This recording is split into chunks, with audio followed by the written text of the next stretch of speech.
everybody. Welcome to the County Seat. I'm your host, Chad Booth. The legislative season is just around the corner. It's going to be starting, I believe, on the 28th. January 28th. So we're just days away.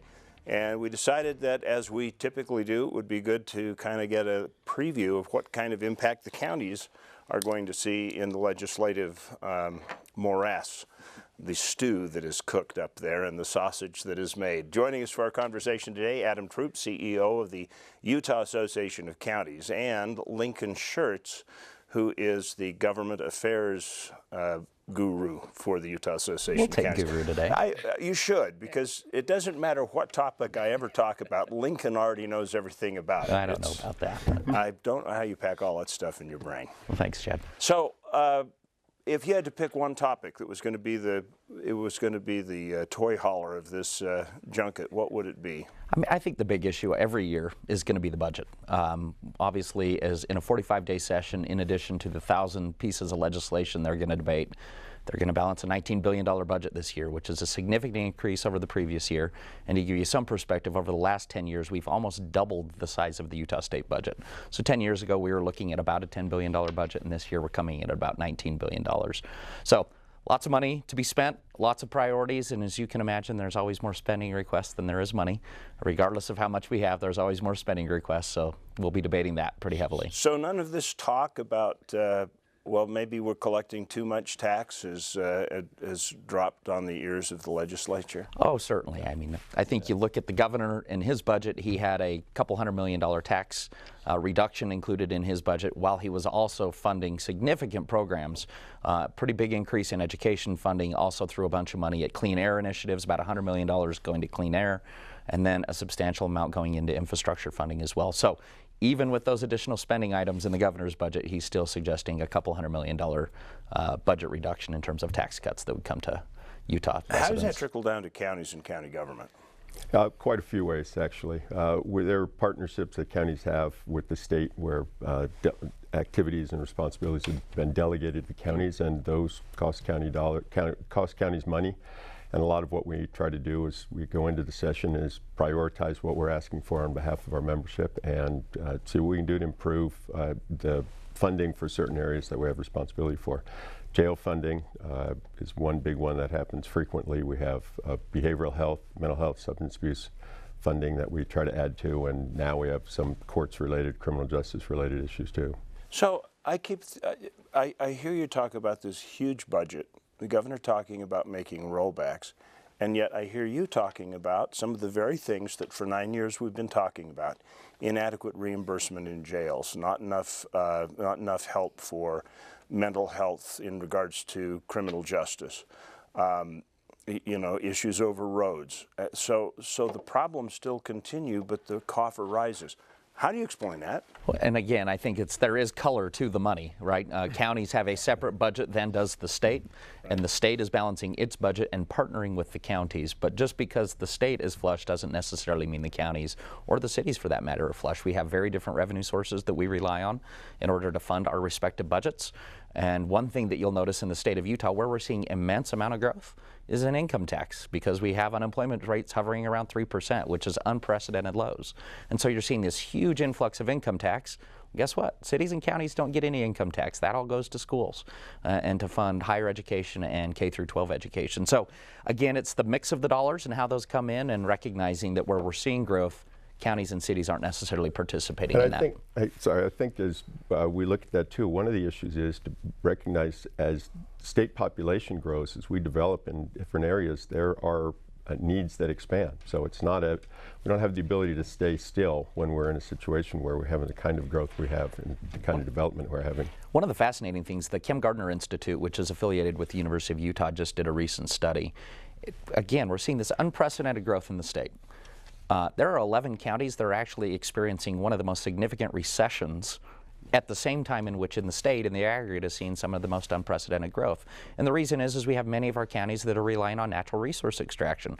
That is not occurring at the same rate it used to be occurring. And so with that, again, you're seeing kind of this tale of two Utahs, where you're seeing huge growth along the Wasatch Front, and not so much in rural. And this is a very real thing, because I was just in a conversation with one of our Class 6 counties, And they have newly elected officials, and they're thinking about, well, maybe we don't need to be in UAC. Maybe we don't need to be going to the legislature. Maybe we don't need to be doing that. Maybe we don't need to have county cars. Maybe we don't need all this kind of conversation going on, which means that things are tight for them. But that kind of leads me to another quandary. In your situation, you're going up against an education lobby for a lot of this general fund, and they're very active and they've got a lot of advocates. So how important is the support from county elected officials to UAC to make this work on behalf of counties? Well, I think it's crucial. The concept from our point of view is if you're not participating in the discussion dialogue, your voice isn't going to be heard. And if you don't have a way to be heard through UAC or through other means, if you're not there yourself, people don't understand, and they're not going to pay attention to what's absent as effectively and as carefully as they do to what's right in front of them. Chad, the old saying at the legislature is, if you're not at the table, you're on the menu. You're on the menu, yeah. So in your experience with the legislature, do legislators and senators count noses? Absolutely. And again, what's really hard is you look out, you have a lot, we have a lot of school children. The needs of this state in terms of education are significant. They're significant for economic development and a whole host of other issues. And candidly speaking, paving roads is not as interesting to legislators as it is funding school kids. And so there is a significant kind of disadvantage, if you will, that's inherent to our job of going up and trying to compel them to participate in programs that otherwise would be competing with education. Funding prisoners, not quite as appealing as funding school children, and funding pavement, not quite as appealing. And until they're all out on the street. Exactly. Well, there are a lot of other things that we want to talk about. We're going to take a quick break here on the county seat. We'll come back and continue our conversation with Adam Trupp and Lincoln Shurtz from UAC about the upcoming legislative session. Stay with us. There's a little place on a Utah map where I was raised, where my heart's at, where the sagebrush grows wild and high, and the stars come out at night. Oh, there ain't nothing like being raised in the basin with a Ute reservation, skiing starvation, that Duchesne County life. What would you do with an extra day in Utah Valley? Explore the Wasatch Mountains? Snap a family photo at Bridal Veil Falls. Cool off on Utah Lake or the Provo River.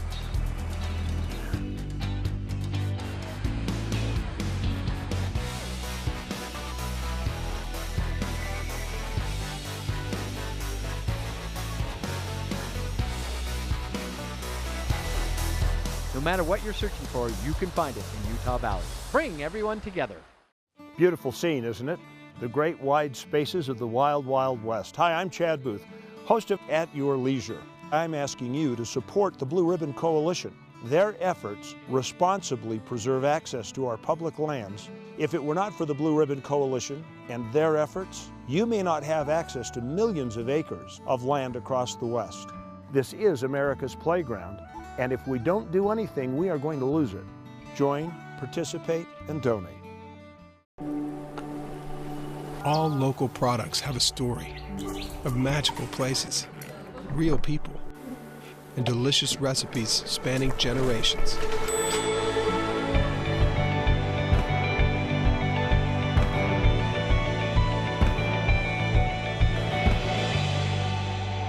So go ahead and discover flavors you've never tasted and friends you never knew you had. Utah's own Discover Local Food. Welcome back to the county seat. We're having a conversation about the upcoming legislative session. I guess shifting gears from budget, let's talk about tax reform. If there's so much imbalance, what are the tax reformers talking about? Well, one of the big issues on tax reform is what we were just describing. We're seeing this huge growth in the income tax, which by Constitution can only fund education. So it's currently funding public ed and higher education. On the other hand, if you look at the general fund, which funds all the other services, corrections, Medicaid, you name it, every other service, that comes out of the general fund. It's largely funded through sales tax.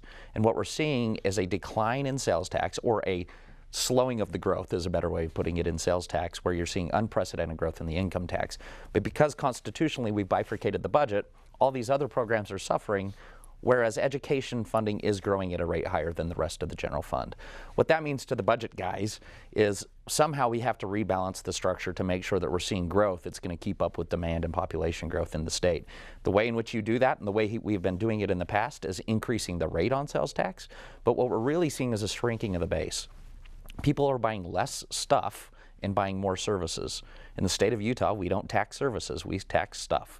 Do you think that's one of the things that's going to be on the table? It's one of the very significant things is what do we do with professional services, accounting services, legal services, lobbying services. Television production. Yeah, you name it. Those are the sorts of things they're looking at. And again, it's a recognition that the economy, when we created the sales tax system in the 1930s and 40s, was a products-based system, and now we've moved to a service-based economy. And how do we reflect that in our budgeting so that we can fund the services that Utah citizens are asking for?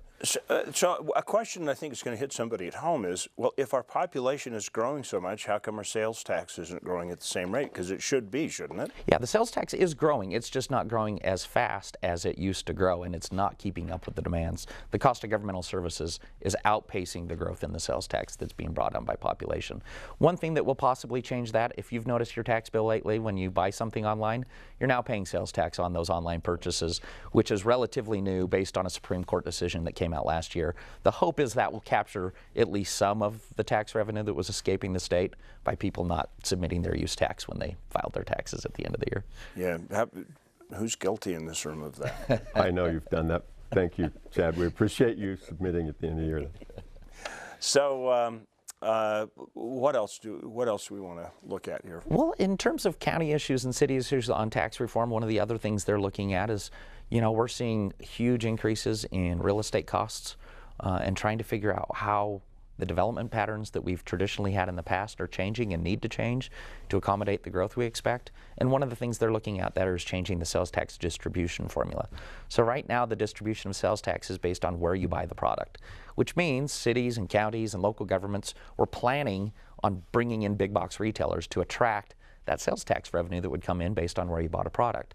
They're looking at tweaking some of those distribution formulas to make it more population-centric versus point-of-sale-centric. And the hope is then cities and counties will start looking more at affordable housing and density and some of those other issues versus how do I get a Walmart? So, you know, one would obviously think, well, that impact would have a great effect in rural areas because, you know, Richfield with the Walmart would get all the taxes, and Monroe and you know, Marysvale and all the rest of them down there wouldn't. Yeah, under the current system, that's essentially how it's working, is Richfield gets the money because that's where the point of sale occurred. What they're looking at doing is possibly change it to a population-based system, so Monroe and all of the other communities that are supporting the Richfield store, the money would follow them home to where the population But that would have an impact in urban areas as well. Oh, significantly. I'm thinking Holiday. They're where I live. They're missing a mall that used to generate a lot of revenue, and they can't seem to quite figure out what to do with it. Well, in Murray City with 50 car dealerships, if you change point of sale and now make it population, all of a sudden Murray's going to lose a significant amount of money based on that change in the distribution formula. So it's a significant shift and going to be a significant impact if it were to pass. Do you think that's going to be one of the ugliest fights? It has been for the last 20 years. It comes up about every 5 years, and it is a knockdown, drag out, because it's a zero-sum game, right? You're splitting an existing pot of money differently. There's going to be winners and losers in that conversation, and that's always tough in the legislature. All right, well, we're going to take another quick break. We'll be back with more of our conversation about upcoming legislative issues on the county seat.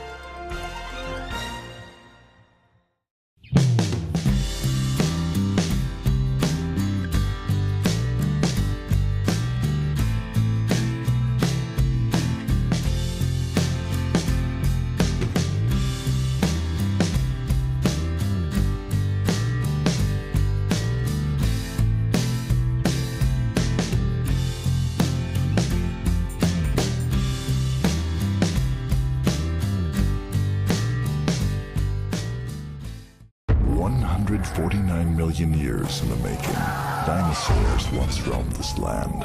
Now they're found at the Dinosaur National Monument. Let's take you beyond the bones. We call it Dinosaur Land. You'll find it offers adventures and sights not seen anywhere else in the world. Come to Dinosaur Land, Vernal, Utah. You'll want to stay forever. The dinosaurs did.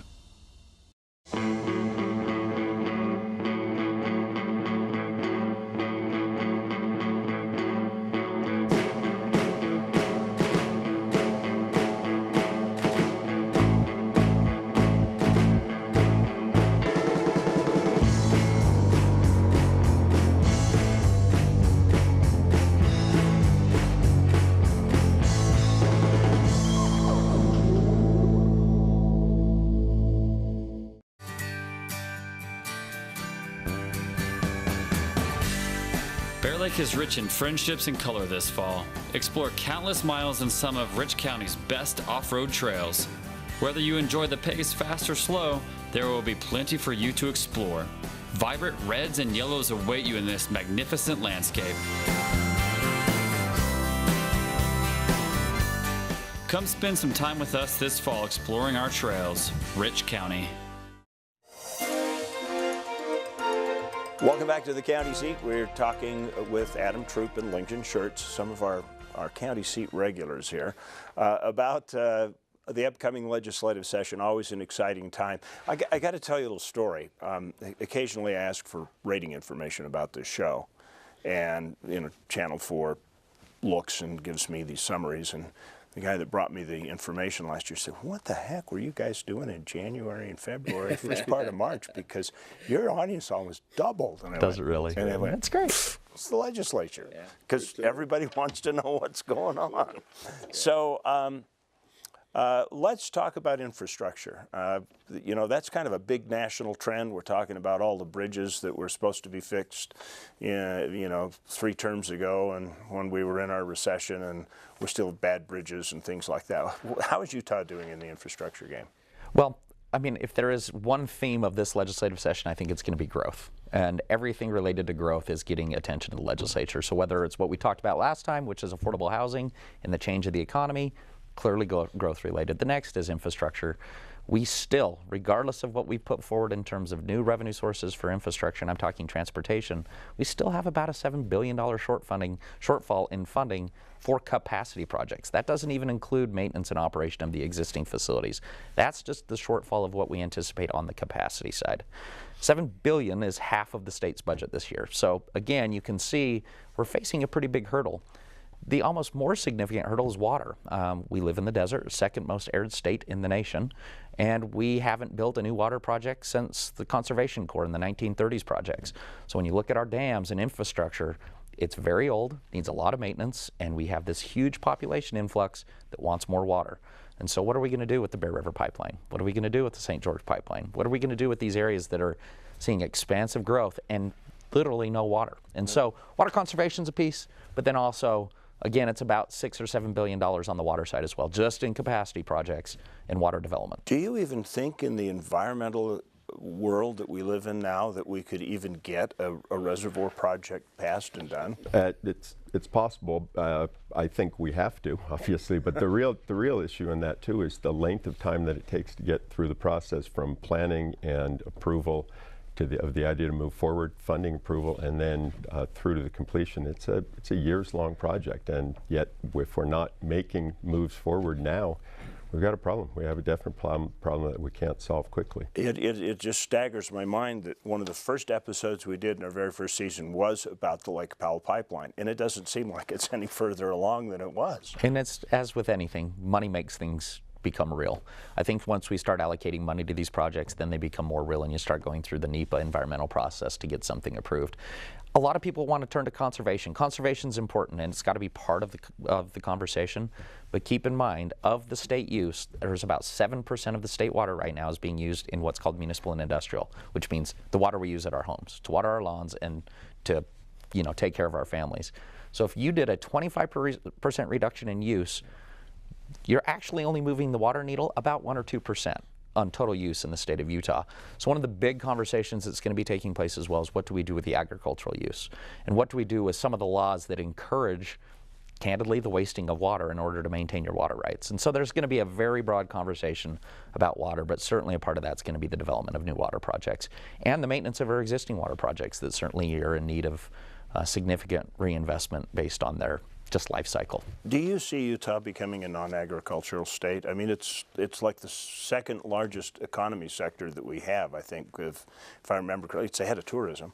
I don't see it becoming that ultimately, but there's going to be pressure in that direction. There's certainly going to be a contraction of what we're able to do based just on expansion of housing and residential use and other interests. But the fact is, we're going to have to take a look at how that works over time and what's possible. And Lincoln's got a great point. If we're going to really conserve water, we've got to look at the largest impact and the largest likely impact to act on. So that obviously has to include agricultural. Any other infrastructure things that are... One thing that maybe the viewers should know is the legislature in December did pay off the $250 million bond that they had issued to build the state prison. So they paid that off in cash. The reason they did that is to free up bonding capacity, recognizing these huge infrastructure needs that we have coming. And so to keep their bond rating where they wanted it, they had to remove some of the debt that they had incurred earlier to create some headroom for some additional debt that I think we're going to see in the terms of infrastructure this year. Speaking of infrastructure, have you guys had any reports on how the prison's coming along? Prison is coming along. When they just spent $250 million, I think it's going to start coming along a little bit quicker. So a bunch of the dirt work is being done, the land work is being done, and certainly as it relates to Inland Port, there's a lot of cross-pollination between those two projects, and lots of work going in to put the infrastructure in to start the vertical work you'll start seeing here soon. Excellent. We're going to take our last break. We're going to come back and spend the last segment talking about the most talked about of the things. Medicaid expansion seems to be the ones that catching the headlines. We'll be back with the county seat in just a minute.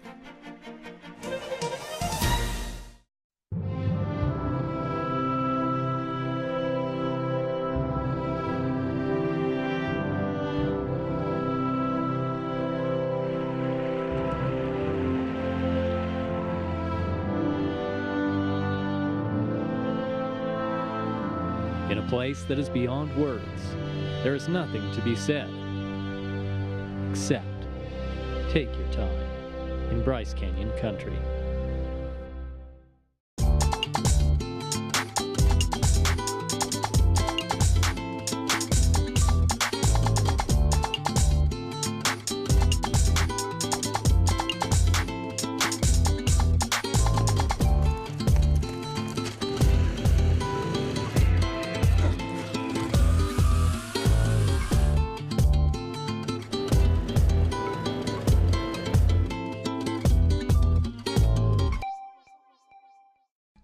Utah has a national treasure where winding canyons stretch to the horizon, where nature forms elegant structures, and where iconic monuments of the West stand tall.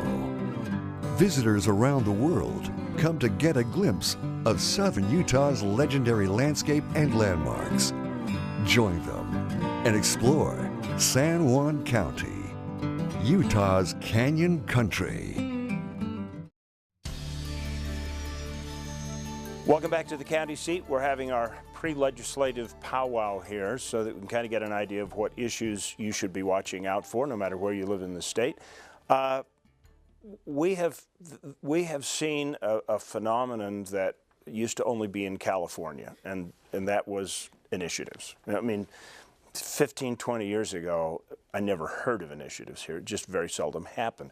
But whether it's statewide, you know, with marijuana or voting process, or even locally, like go back to Holiday, that whole thing with the old mall site. Initiatives have taken center stage, and they are pushing back against legislative action. What do we do about initiatives? What's happening there? Well, part of the issue is the Supreme Court has now ruled twice on the initiative issue, and what they have always tried to do is what constitutionally is essentially the rule is any legislative decision that's made is referable.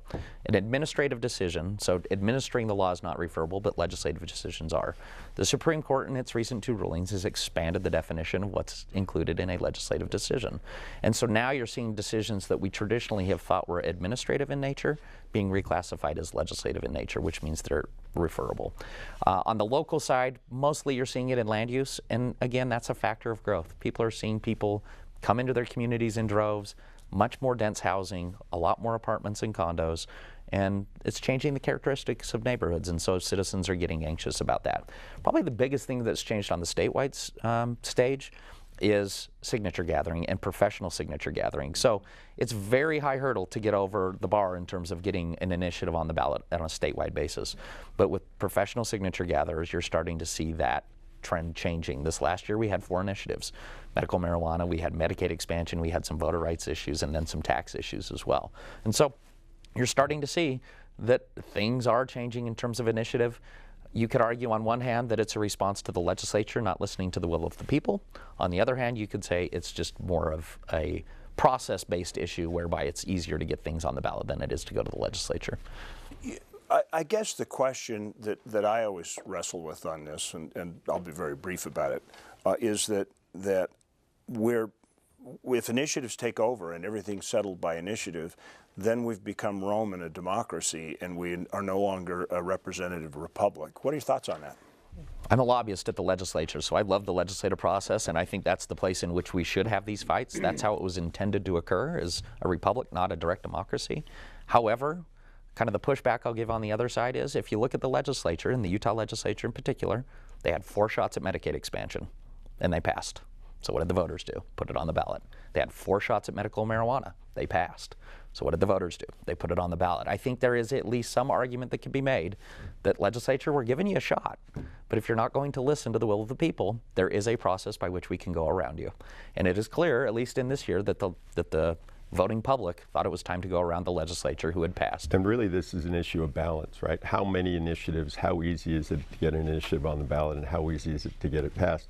That it's a good thing to have initiatives and have the people able to go directly to the ballot on these questions, but often it goes too far, and what we'll see, or it's too complex to put into effect. And so what we will see is the ability for and the need for the legislature to come back and make some modifications, but the broad issue is already on the table. Which you do see. I mean, if you look at medical marijuana, early December, the legislature came back and said, we're going to honor the will of the people, generally speaking, but we got to make some administrative tweaks in order to actually administer the law that was passed. The same thing is going to happen during the legislative session. Day 2 of the session, there will be a bill introduced on Medicaid expansion. And the idea behind the bill is to address some of the budget issues that weren't identified in the legislation or in the initiative, and address those through legislation. So we will see an expansion of Medicaid. I think the legislature's kind of already showed their hand that they do want to expand Medicaid. It's going to look different than what the voters passed. And what's going to be fascinating for me to watch, at least as I watch these things, is how much recoil are you going to get from the voting public by tweaking, and how many tweaks can you make before the voting public kind of shakes their finger at you. And I imagine it will be a lot. Guys, thanks for taking the time. Thank you. Thank you for tuning in. Be sure to share this with your friends and talk to us on social media. We love the engagement. If you got an opinion about what we talked about today, express it. Civilly, of course, but express it. And we'll see you next week on The County Seat.